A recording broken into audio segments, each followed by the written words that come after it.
Selamat pagi! Today we have fish people, dead animals, moss, and shaved ice in this horror anime about a little girl who lives in a housing complex filled to the brim with old people and mystery. This video will be rather spoiler heavy, at least up until the finale. So if you want to watch it yourself, go ahead and click off this video, check out this video instead. Otherwise, go ahead and stay tuned with us until we reach the very end. But without further ado, let us begin.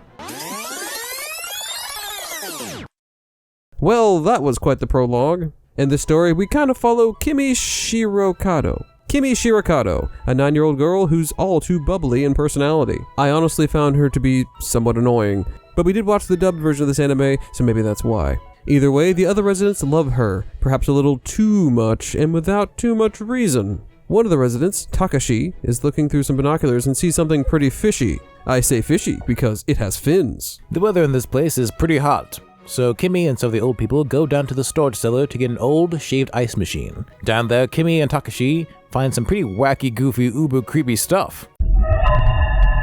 Perhaps some hintings at an ancient civilization? Either way, they find some weird optical illusion thing, and Kimi from now on will be obsessed with optical illusions. They get the ice machine and we finish meeting some characters and move on with the story. The story really begins when a girl from Tokyo named Yuri arrives with her family and some Middle Eastern fishing interns. The most important intern being Khan. Kimi and Yuri quickly befriend each other, maybe a little too quickly. Oh, anime girls. More optical illusions. Sorry if I scared you. Well, of course you scared her. You just snuck up behind her and touched her for no reason. But while these two are becoming the best of chums, the older residents and interns are becoming more hostile towards each other because of racism.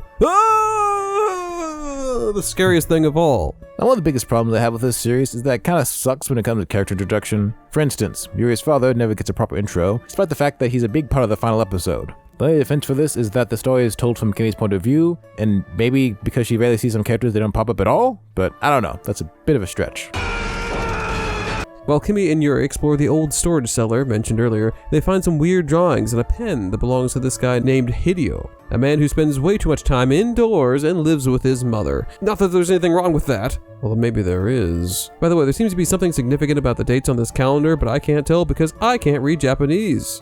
Are you stupid or something? But anyway, Kimi goes to invite the Hikikomori and his mother from earlier to the shaved ice party, but when she gets there, all she finds are mysterious mounds of moss. Insert joke about touching grass or something. And things only get weirder from here. Soon, piles of dead animals, including multiple ones of fish, start appearing all around the place. It's suspected to be one of the interns with their strange foreign ways, and they find Khan carrying a bunch of dead animals. But it's revealed that Khan is the one not putting them there, but removing them, because for some reason, piles of them are near Kimi's room, and everyone here is rather protective of Kimi. So they still don't know who's putting them there to begin with. So one of the tenants goes on night patrol, but goes missing. The next day, the day of the shaved ice party, everyone is having fun. That is until people start noticing that the syrup tastes a bit odd.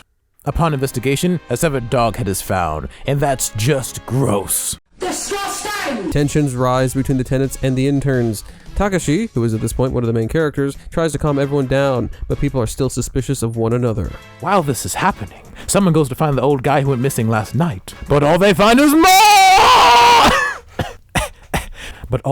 moss! Before this point, Takashi told Kimi and Yuri of an ancient song that describes stuff. It's rather important to the story, but it's definitely easier if you just watch it for yourself. Takashi basically figures out these strange events are tied to this song and then disappears. Kimi, Yuri, and Khan go looking for him in the cellar, only to find the drawings from earlier all torn up, and a small passageway that opens up into a room. In the room, we get confirmation that fish people are indeed involved somehow, and they see a pile of moss, which is what remains of poor Takashi. At this point, the mystery is really starting to ramp up quite a bit. And you might be wondering what the story is building towards. Well, so was I, and I was a bit concerned because we only had one episode left. Yeah, this series is only 4 episodes long. We aren't going to describe what happens in the final episode because it's way too confusing and bizarre. Instead, you can go ahead and catch it on HBO Max. Or other places. But I must warn you, the last episode is pretty bloody. Now, our review of this series. Overall, it does a pretty good job of building tension and mystery, but doesn't really have a satisfying payoff, at least in my opinion. You might understand this after watching the final episode for yourself. There's also a plot twist, which is only unpredictable because it was built up so poorly due to lack of character introduction. We don't hate this anime, but in the end, I didn't like it much either. I'd give it a 4, maybe 4.5 out of 10. Not my cup of tea, but you might enjoy. There's some sprinkling of Lovecraftian horror in this anime, but I don't think it's really well utilized. I like to see some other anime that kind of does it well. If you have any suggestions for any anime, feel free to put them in the comments down below. Also, let us know, have you seen Complex C, and are you interested in watching it? But if scary content isn't really your taste, we have an episode about the TMNT anime, so maybe check that out. But put some anime suggestions that you'd like to see us watch in the comments down below, and we'll see you there. But until then, in the wise words of H.P. Lovecraft himself, Goodbye.